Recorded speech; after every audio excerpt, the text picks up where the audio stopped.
What they have done instead is to shut down the government because we won't give billions of dollars to healthcare funding for illegal aliens. That is what has actually happened. To the American people who are watching, the reason your government is shut down at this very minute is because, despite the fact that the overwhelming majority of congressional Republicans and even a few moderate Democrats supported opening the government, the Chuck Schumer AOC wing of the Democratic Party shut down the government because they said to us, we will open the government, but only if you give billions of dollars of funding for healthcare for illegal aliens. That's a ridiculous proposition.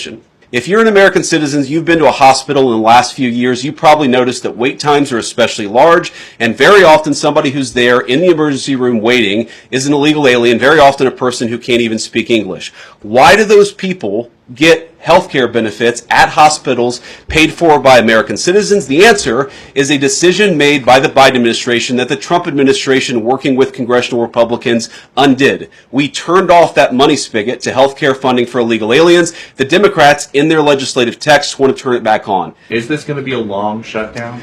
You know, I don't know. I can't predict what congressional Democrats are going to do, Peter, but I actually don't think it's going to be that long of a shutdown. This is a pure guess from the Vice President of the United States because I think you already saw some evidence that moderate Democrats are cracking a little bit. We're going to do everything that we can over the coming weeks, if the shutdown lasts that long, to ensure that people get the essential services that they need, despite the fact that Chuck Schumer has shut down the federal government. It's not going to be perfect because we are in a government shutdown. We are going to have to lay some people off if the shutdown continues. We don't like that. We don't necessarily want to do it, but we're going to do what we have to keep the American people's essential services continuing to run. Why does the president want to fire some workers and not just furlough them? Why is this shutdown any different? Well, first of all, we haven't made any final decisions about what we're going to do with certain workers. What we're saying is that we might have to take extraordinary steps, especially the longer this goes on. We're going to have to take extraordinary measures to ensure the people's government operates, again, not perfectly, because it's not going to operate perfectly in the midst of a shutdown,